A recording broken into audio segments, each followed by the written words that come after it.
The best way to practice French kissing is to try it out with a partner. Before you start, make sure they're okay with it.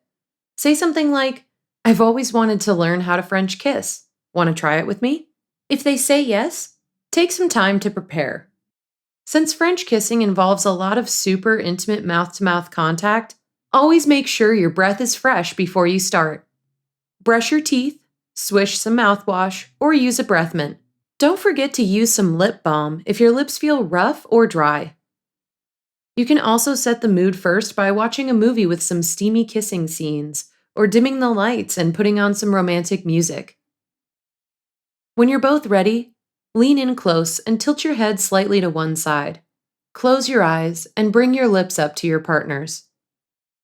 Don't purse or pucker your lips. Keep them relaxed and slightly open. Touch them to your partner's lips very softly.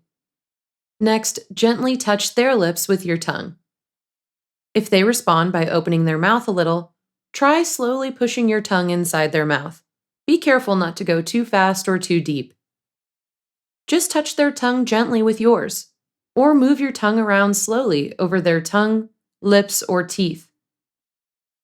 Remember to follow their lead. If they pull you in closer or push in with their own tongue, you can try deepening the kiss or applying more pressure. Keep breathing through your nose so you can hold the kiss longer without breaking contact. As you kiss, try softly caressing your partner's face with your hand, which will make the kiss feel even more tender and romantic.